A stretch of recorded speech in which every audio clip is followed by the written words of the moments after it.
എറണാകുളം മലയിടം തുരുത്തിലെ ഭൂപ്രശ്നം പരിഹരിച്ചു. സർക്കാർ നിർദ്ദേശം ഇരുകൂട്ടരും അംഗീകരിച്ചു. ദളിത് കുടുംബങ്ങളെ കുടിയിറക്കില്ല. തർക്കഭൂമിയിൽ 5 സെന്റ് ഭൂമി കുടുംബങ്ങൾക്ക് നൽകും. 1000 ചതുരശ്രയടിയിൽ കുറയാത്ത വീട് സർക്കാർ വച്ചു നൽകുമെന്ന് ചർച്ചയ്ക്ക് നേതൃത്വം നൽകിയ മന്ത്രി റോജി എം ജോൺ പറഞ്ഞു. കുടുംബങ്ങളെ അതേ ഭൂമിയിൽ തന്നെ നിലനിർത്താൻ കഴിഞ്ഞത് വിജയമെന്ന് സമരസമിതിയും പ്രതികരിച്ചു.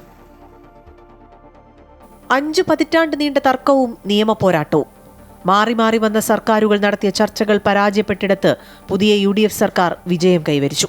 മലയിടം തുരുത്തിലെ ഭൂപ്രശ്നം പരിഹരിച്ചത് സർക്കാരിനെ സംബന്ധിച്ച് വലിയ നേട്ടമായി. നിലവിൽ താമസിക്കുന്ന സ്ഥലത്ത് തന്നെ 5 സെന്റ് വീതം ഭൂമി പട്ടികജാതി കുടുംബങ്ങൾക്ക് നൽകും. 1000 സ്ക്വയർ ഫീറ്റിൽ കുറയാത്ത ഒരു വീട് കുടുംബങ്ങൾക്ക് സർക്കാർ തന്നെ മുൻകൈയെടുത്ത് പണിയുമെന്ന് ചർച്ചയ്ക്ക് നേതൃത്വം നൽകിയ മന്ത്രി റോജി എം ജോൺ അറിയിച്ചു. വീടുകളുടെ നിർമ്മാണം പൂർത്തിയാകുന്നതുവരെ നിലവിലുള്ള വീടുകളിൽ കഴിയാനുള്ള സാവകാശം നൽകാനും ചർച്ചയിൽ തീരുമാനമായി. ഈ തർക്കഭൂമിയിൽ തന്നെ 5 സെന്റ് ഭൂമി ഈ ഓരോ കുടുംബങ്ങൾക്കും കൊടുക്കാനും അതോടൊപ്പം അതിനാവശ്യമായിട്ടുള്ള വഴി പൊതുവഴിയായിട്ട് പഞ്ചായത്ത് വഴിയായിട്ട് ലഭ്യമാക്കാനും അവർ നൽകുന്ന ഈ ഭൂമിയിൽ അവർക്ക് ഈ കുടുംബങ്ങൾക്ക് കയറി കിടക്കാൻ സാധിക്കുന്ന തരത്തിൽ 1000 സ്ക്വയർ ഫീറ്റിൽ കുറയാത്ത ഒരു വീട് അത് ഗവൺമെൻറ് തന്നെ മുൻകൈയെടുത്ത് ഈ ഓരോ കുടുംബങ്ങൾക്കും വെച്ചു കൊടുക്കുകയും ചെയ്യും എന്നുള്ള ഒരു നിർദ്ദേശമാണ് നമ്മൾ വെച്ചത്. വ്യവസ്ഥകളൊക്കെ കൃത്യമായി പറഞ്ഞ് കരാറിന് രൂപം നൽകും.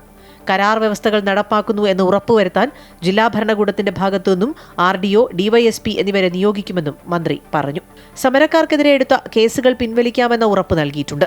ജനിച്ചു വളർന്ന അതേ ഭൂമിയിൽ തന്നെ കുടുംബങ്ങളെ നിലനിർത്താൻ കഴിഞ്ഞത് വിജയമെന്നാണ് സമരസമിതിയുടെ പ്രതികരണം. ഇപ്പോൾ ഇവിടെ മന്ത്രി സൂചിപ്പിച്ച പോലെ നടന്ന ചർച്ചയുടെ അടിസ്ഥാനത്തിൽ ഞങ്ങളും അതിനോട് സഹകരിച്ചുകൊണ്ട് ഈ പറയുന്ന തരത്തിൽ 5 സെന്റ് ഭൂമിയും വീടും നൽകുന്ന തരത്തിലേക്കുള്ള സംവിധാനത്തിലേക്കാണ് ഇപ്പോൾ എത്തിയിട്ടുള്ളത്. ആ സമരസമിതിയെ സംബന്ധിച്ച് സമരസമിതിയുടെ ഏറ്റവും വലിയ വിജയമായി തന്നെയാണ് ഇതിനെ കാണുന്നത്. ഈ മാസം 16 മുമ്പ് പ്രശ്നം പരിഹരിച്ച് ഭൂമി ഉടമസ്ഥർക്ക് കൈമാറണം എന്നുള്ളതായിരുന്നു കോടതി ഉത്തരവ്. പുതിയ സർക്കാർ വന്നതിനു ശേഷം പോലീസ് നടപടിയുണ്ടാവുകയും വലിയ വിവാദങ്ങൾക്കും പ്രതിഷേധങ്ങൾക്കും കാരണമാവുകയും ചെയ്തിരുന്നു. ഏതാനും വർഷങ്ങൾ നീണ്ട ചർച്ചകൾക്കൊടുവിൽ കുടുംബങ്ങൾക്കും സർക്കാരിനും ഏറെ ആശ്വാസമുള്ള തീരുമാനമാണ് ഉണ്ടായത്. അമൃത ന്യൂസ്, കൊച്ചി.